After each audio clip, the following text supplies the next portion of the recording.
শুভ সকাল বন্ধুরা, ঈশান প্রিয়াঙ্কা ব্লগে নতুন একটা ব্লগে তোমাদের সবাইকে স্বাগত। আশা করি তোমরা সবাই ভালো আছো, আমিও ভালো আছি।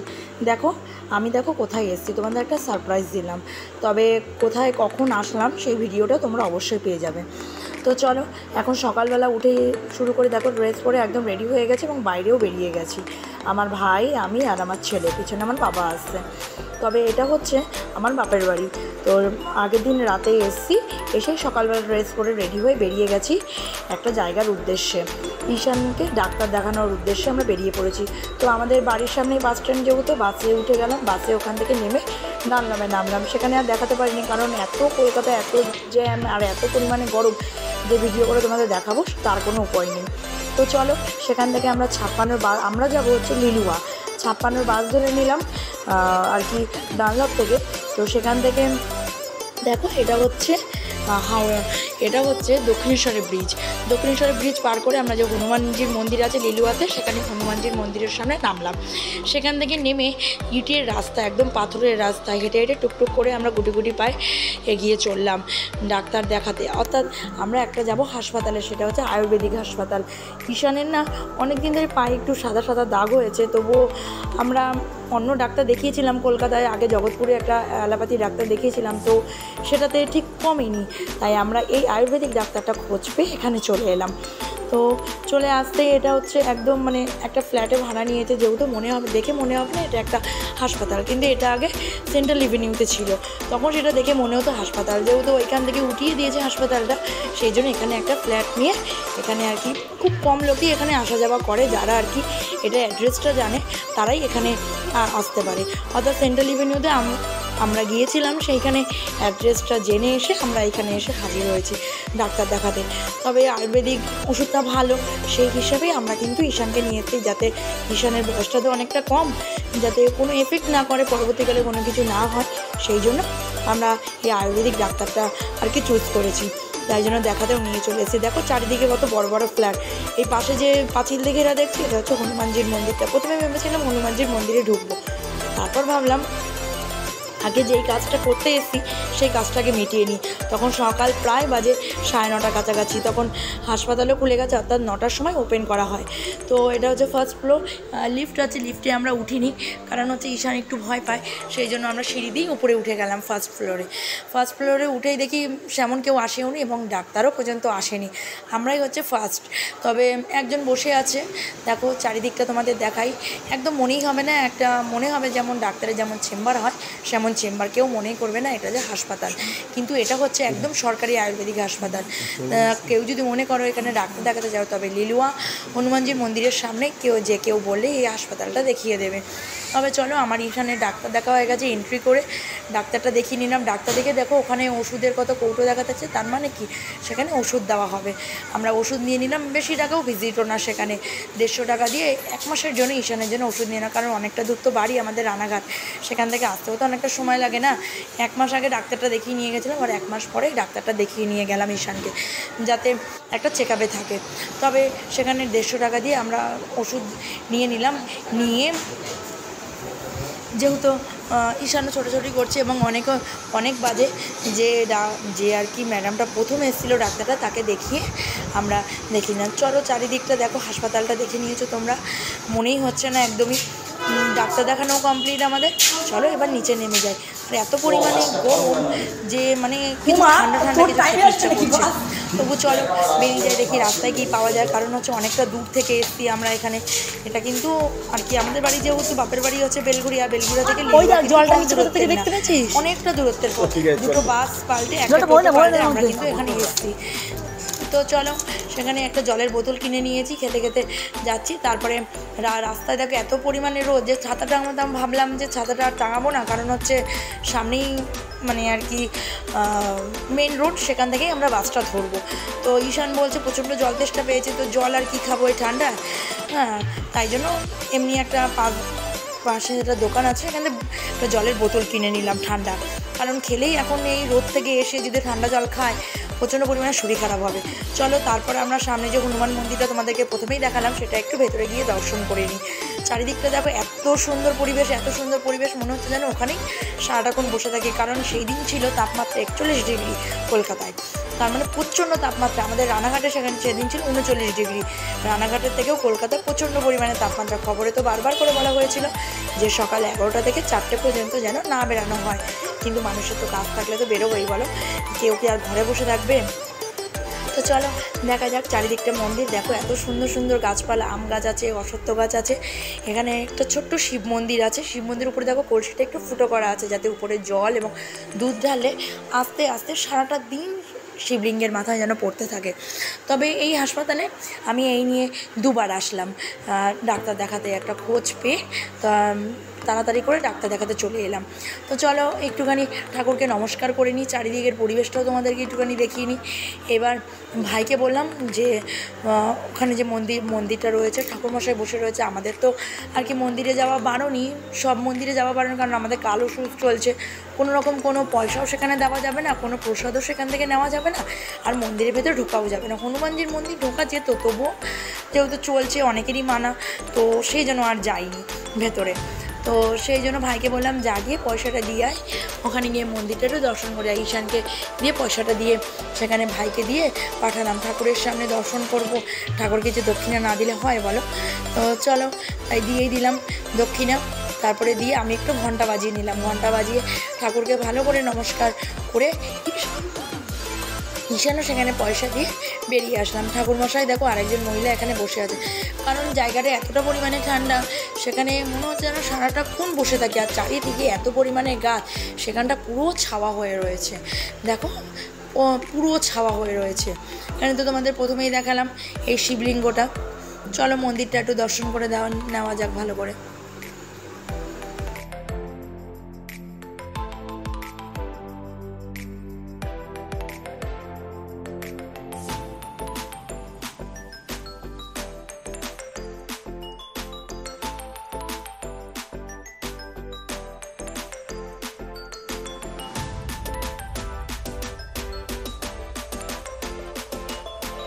তারপরে মন্দির দর্শন করে আমরা মেন রোডের সামনে বেরিয়ে এসেছি, অর্থাৎ যেখান থেকে আমরা বাস ধরবো।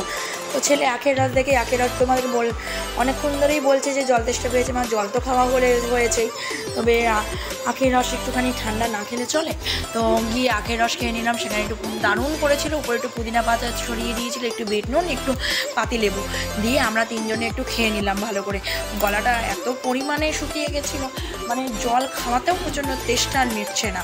তো একটু আখের রসে খেয়ে নিলাম। ঈশানকে আর কিছু খাবার কিনে নিলাম। দেখো ওই যে দূরে বাসটা আসছে, 56 বাসটা, সেটা ডানলপে গিয়ে থামবে। তো আমরা সেই বাসে উঠে পড়লাম। তোমাদেরকে বাইরের ভিউটা দেখাতে দেখাতে নিয়ে যাচ্ছি। চলো, এটা হচ্ছে গঙ্গার সেই ব্রিজ। এই ব্রিজের উপর দিয়ে এক পাশ দিয়ে কিন্তু ট্রেন যায়, আর এক পাশ থেকে হচ্ছে মেন রোড, অর্থাৎ মানে বাস অন্যান্য গাড়ি যাওয়ার রাস্তা, আর দুটোই রাস্তা আছে, লেফট রাইট। অর্থাৎ চলো এই ব্রিজের উপর দিয়ে দেখাতে, এত সুন্দর গঙ্গা, এত সুন্দর সুন্দর পরিবেশ। দূর থেকে দেখতে পাচ্ছ যে চূড়াটা দেখা যাচ্ছে, ওটা কিন্তু দক্ষিণেশ্বরের মন্দির, অতি পুরনো আদি কালী মন্দির। এই দক্ষিণেশ্বরে যে যা মানত করে সেই তার মানত পূরণ হয়। অর্থাৎ আমাদের বাড়ির থেকে এক বাস, একটুখানি বাসে উঠলেই ডানলপে, অর্থাৎ দেখো সেখানে গিয়ে আমরা পৌঁছে যাব দক্ষিণেশ্বর মন্দিরে। খুব কম, তোমরাও চাইলে আসতে পারো। খুব সুন্দর সুন্দর মন্দির, কিন্তু এই দক্ষিণেশ্বরের মন্দিরের নাম অনেক আগেই তোমরা শুনেছো। তবে দেখতে পাচ্ছ, দেখো আমি এখান থেকে ভালো করে দেখাতে পারছি না, যেহেতু আমি বাসে রয়েছি, বাস থেকে এই ভিউটা তোলা রয়েছে। তবে ওখানে একটা দেখো, এই ব্রিজ থেকে দেখা যাচ্ছে ভেতরে বাইরে একটা জলের উপর দিয়ে একটা রাস্তা, অর্থাৎ সেটা হচ্ছে স্টিমার যাওয়ার, স্টিমার যাওয়ার। সেটা হচ্ছে বেলুর পথে, বেলুর মঠে যাবে, অর্থাৎ দক্ষিণেশ্বর থেকে বেলুর মঠে যাওয়া যায়। চলো দক্ষিণেশ্বর মন্দিরটাকে আমরা একটু নমস্কার করে আমরা সেখান থেকে পার হয়ে যাই। সেই মন্দিরের ব্রিজটা পার হয়ে গিয়ে একটু আগে দেখো উপর থেকে যেটা পড়েছে, এটা হচ্ছে ওভারব্রিজ। অর্থাৎ দক্ষিণেশ্বরে যারা এই মেন রোডে এখান থেকে বাস দিয়ে নামবে, তারা এই ওভারব্রিজ দিয়ে সেখানে মন্দিরে গিয়ে পৌঁছবে। অর্থাৎ ওখানে মন্দিরে অনেক জায়গায় এখানে ডালা বিক্রি হয়, সেই ডালাগুলো ওখানে বিক্রি হয়। নিচে হচ্ছে মেট্রোরও এখানে রাস্তা আছে, আর উপর দিয়ে এমনি চক্র রেল চলে, অর্থাৎ বালি যাওয়ার ট্রেন। আর এই রাস্তা থেকে দেখতে পাচ্ছি এটা হচ্ছে মেন রোড। এই যে এটা হচ্ছে আর কি লিফটে যাওয়ার রাস্তা, অর্থাৎ এমনি পায়ে যারা আর কি লিফটে যেতে পারে না তাদের পায়ে হাঁটারও রাস্তা রয়েছে, অর্থাৎ ইলেকট্রিক সিঁড়িও রয়েছে। এত পরিমাণে উন্নত করেছে দক্ষিণেশ্বরের জায়গাটা, খুব সুন্দর করেছে। তোমরা চাইলে কিন্তু একবার এখানে দর্শন করে যেও। অতি সুন্দর একটা কালী মন্দির, আদি কালী মন্দির, দারুণ ভিউটা। চলো আমরা বাসে করে যেতে যেতে তোমাদের বাইরের একটুখানি দেখাই। যেতে যেতে এখানে দেখো উপর দিকে ব্রিজ, চারিদিক থেকে রাস্তা চলে গেছে। সুন্দর একটা জায়গা, এমন জায়গায় অবস্থিত দক্ষিণেশ্বরের মন্দিরটা, চারিদিকের ভিউটা খুব খুব সুন্দর। তবে চলো আমরা সেই বাস থেকে নেমে গেছি ডালনাবে। ডালনাব থেকে এসে ঠিক আমরা এখানে দাঁড়িয়ে রয়েছি আমাদের বাড়ি যাওয়ার উদ্দেশ্য, অর্থাৎ পাইকপাড়া মিনি বাস স্ট্যান্ডে আমরা নামবো। বাসও চলে এসেছে, পাইকপাড়ায় আমরা চলে গেছি, অর্থাৎ পাইকপাড়ায় গিয়ে বাড়িও চলে এসেছি। তখন বাড়িতে চলে এসেছি পাক্কা বাজে 12টা। বাড়ি থেকে আমরা বেরিয়েছি 7:30টার সময়। 7:30টার সময় সেই বাস ধরে গিয়ে ওখান থেকে ডাক্তার দেখে ছেলেকে নিয়ে এসেছি পাক্কা বাজে 12টা। তারপরে এসে একটুখানি ফ্রেশ হয়ে একটু বসে পড়লাম, ছেলেকেও স্নান টান করি, দুপুরে খাওয়া শেষ করে একটু ঘুমিয়ে নিলাম। সন্ধ্যাবেলা করে দেখো আমরা রেডি হয়ে গেছি, মাও একদিকে রেডি হচ্ছে, ছেলেও রেডি হচ্ছে, আমি পুরোপুরি প্রায় ফাইনালি রেডি। তো চলো তোমাদের ঘরটা দেখো কিরকম অগোছালো হয়ে রয়েছে। আমরা অতি একটা ছোট্ট পরিবারের মেয়ে, আমি একটা অতি সাধারণ ঘরের মেয়ে। তো চলো তারপরে আমরা রেডি হয়ে একেবারে ঘরটা আটকে ভালো করে গুছিয়ে টুচিয়ে নিয়ে ঈশান তো আগেই বেরিয়ে পড়েছে, ওর দাদুর কাছে চলে গেছে। দাদু ছিল বাস স্ট্যান্ডে, ওর মামাও বাইরে গেছিলো, ওদের সাথেই চলে গেছে ঈশান। চলো এখানে যে দেখতে পাচ্ছ বড় বড় পেটিগুলো, উপরে যে মোমবাতিগুলো, এখানে আমাদের স্ট্যান্ড বাতিগুলো এখানে তৈরি হয়। অর্থাৎ আমার বাবার হচ্ছে মোমবাতির ব্যবসা, মোমবাতির কারখানা। তো আরেকটা কারখানা আমাদের, সেটা তোমাদেরকে সময় হলে ঠিক পরে দেখিয়ে দেবো। তো সেদিন আর দেখানো, যেহেতু ভেতরে কারখানাটা বন্ধ ছিল সেই দিন। এখানে হচ্ছে ছোটো ছোটো স্ট্যান্ড বাতিগুলো দেখছো, যত মাপের স্ট্যান্ড বাতি বানানোর অর্ডার দেওয়া হয় ঠিক ততটা হাইটেরই স্ট্যান্ড বাতি বানানো হয়। এখানে মিস্ত্রি আছে, সে এসে এখানে বানায়। তো চলো আমরা বেরিয়ে পড়ি। আমরা সন্ধ্যেবেলা যাচ্ছি একটা জায়গায়, তো বাড়িতে আসবো ঘুরবো না এটা তো কোনোদিনও হয় না না সন্ধ্যেবেলা, তাই সবাই মিলে আমরা একদম সেজে গুজে ড্রেস পরে বেরিয়ে পড়লাম। দেখো এটা হচ্ছে আমাদের bus stand, mini bus stand. এখান থেকে একেবারে বাস হচ্ছে হাওড়ায় যায়, একেবারে মেন স্টপেজ হচ্ছে হাওড়া লাস্ট স্টপেজ। তো চলো ভাইও বাইক নিয়ে একদিকে বেরিয়ে পড়েছে, ওদিকে বাবার একটা বাইক নিয়ে বেরিয়ে পড়েছে। বাবা মা একটাতে যাবে, আমি ভাই আর ছেলে যাব। কিন্তু কি একটা ঘটনা ঘটলো রাস্তায়, হঠাৎ করে ভাই বলছে গাড়িতে চাকায় আর হাওয়া নেই, অর্থাৎ টায়ার, অর্থাৎ ভেতরে যে টায়ারটা রয়েছে, টায়ার টিউবটা রয়েছে লিক হয়ে গেছে। অনেকদিন এই গাড়িটা পড়ে থাকাতে টিউবটা লিক হয়ে গেছে। তো দোকানদার বললো যে এই লিকটা সারাতে অনেকক্ষণ সময় লাগে। তো আমরা ভাবলাম কি যাবো না, এত দূরে এসছি তো যাবো না, এটা তো হয় না। তো আমি আর ছেলে মা সব একেবারে টোটোতে করে উঠে গেলাম। ওদিকে বাবার ভাই যে গাড়িটা দেখলে ওই গাড়িটা করে গেল, আরেকটা যে গাড়ি দেখলে গাড়ি করে। হঠাৎ পৌঁছে গেলাম বেলঘুরি, হচ্ছে বাজার কলকাতা। এই বাজার কলকাতাটা নতুন করেছে একেবারে 4 নম্বর গেটের সামনে। তো আমরা দাঁড়িয়ে আছি, আমি আর মা দাঁড়িয়ে আছি, ভাই আর বাবা যেহেতু গাড়ি করে গেছে ওদের আসার আমি অপেক্ষা করছিলাম। তারপরে ঢুকে গেলাম বাজার কলকাতায়। এবার ভাই এটা আগেই বাজার কলকাতায় কাজ করতো আর কি, যখন ওপেনিং হয়নি তখন এখানে আর কি কাজ করতো, তাই অনেকেই চেনে, তাই একটু কথাবার্তা বলে আমরা এগিয়ে গেলাম। তারপর সিঁড়ি দিয়ে যেতে যেতে অনেকে কথা বললো আমার ভাইয়ের সাথে। তারপরে একটু এগিয়ে গেলাম, উপরে গিয়ে দেখলাম, অর্থাৎ ছেলে জামা কাপড় কিনতে গিয়েছিলাম আমরা এখানে। পয়লা বৈশাখে ওর দাদু কিছু দেয়নি বলে তাই আমরা ভাবলাম যে বাড়িতে যাব, ওর একটু ডাক্তার দেখাবো, তারপর সন্ধ্যাবেলা একটু শপিং করতে বেরিয়ে পড়বো। তো চলো সেখানে গেলাম, গিয়ে এবার অনেকে বলছে যে এখানে আর কি ভিডিও অ্যালাউ নেই, তবুও একটু কোনোরকমভাবে লুকিয়ে চুরিয়ে করে নিলাম। ছেলের কিছু জামা প্যান্টও সেমনভাবে একটা পছন্দ হচ্ছিল না, এটা দেখছি সেটা দেখছি, কোনোটাই সেমনভাবে পছন্দ হচ্ছিল না। ছেলে তো ঘুরপাক খাচ্ছে এদিক সেদিক করে, আর কোয়ালিটি সেমন একটাও ভালো হলেও কিন্তু খুব প্রচণ্ড পরিমাণে হাই রেট ছিল। তো আমাদের পক্ষে কেনা অতটা সম্ভব ছিল না, আর তেমনভাবে পছন্দও হচ্ছিল না। তবু 2-1টা জামা পছন্দ হলো, 2টো প্যান্ট। নিশান্ত বলছে জিন্সের প্যান্ট নেবে, ও খুলে খুলে দেখছে ওর মাপের কোনটা হচ্ছে, আমরাও দেখছি। মা বলছে প্লাজো নেই, এই নেই সেটা নেই, মানে অনেক কিছুরই কেনার আর কি মুড ছিল সেখানে, কিন্তু দেখে সেমন একটা পছন্দ হলো না বলে কিনতে পারলাম না।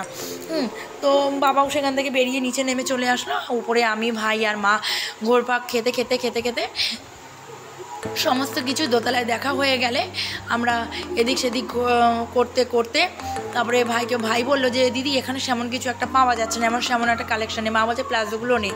তা আমার ওটা প্লাজোগুলো সেমন একটা পছন্দ, এত পরিমাণে পাতলা আর এত পরিমাণে, আর আমি যেহেতু একটু হাইটে লম্বা, সেহেতু ওগুলো এত পরিমাণে শর্ট হবে সেহেতু আর কিনিনি।